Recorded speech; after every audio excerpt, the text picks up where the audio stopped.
यह कहानी शुरू होती है 1920 के दशक के भारत से। भारत अंग्रेजों की गुलामी में जकड़ा हुआ था।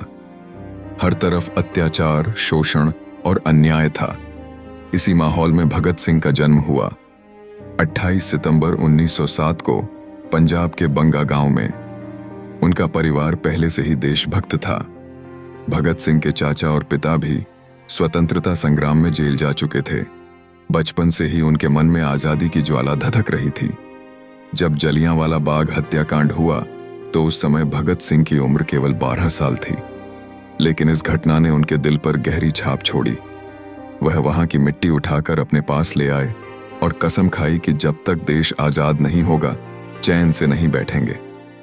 जैसे जैसे वह बड़े हुए, अंग्रेजों के अत्याचार और बढ़ते गए।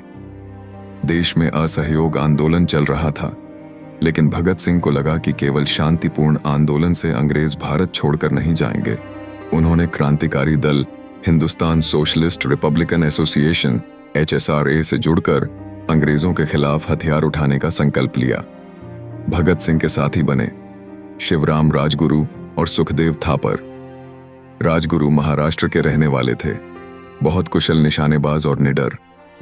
सुखदेव लाहौर के थे, पढ़े लिखे, विद्वान और बेहद साहसी। 1928 में अंग्रेजों ने लाला लाजपत राय पर लाठियों से हमला कर दिया जब वह साइमन कमीशन के खिलाफ प्रदर्शन कर रहे थे। कुछ दिनों बाद लाला जी की मृत्यु हो गई। यह देखकर भगत सिंह और उनके साथियों का खून खौल उठा। उन्होंने तय किया कि इस अन्याय का बदला लिया जाएगा।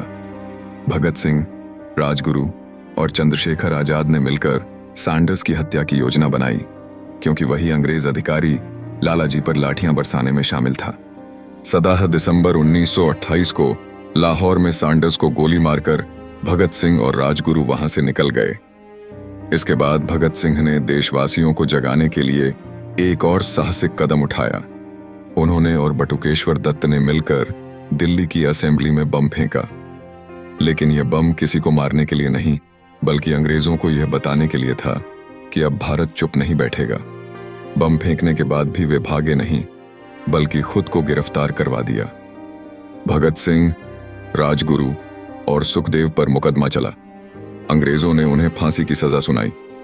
जेल में रहते हुए भी ये तीनों क्रांतिकारी हंसते हंसते अपने फांसी के दिन का इंतजार करते रहे।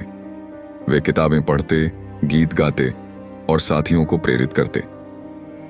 23 मार्च 1931 की रात आई। लाहौर की जेल में तीनों वीरों को फांसी दे दी गई।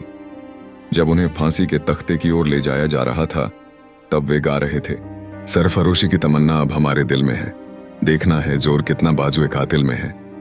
वे मुस्कुराते हुए मौत को गले लगाकर अमर हो गए।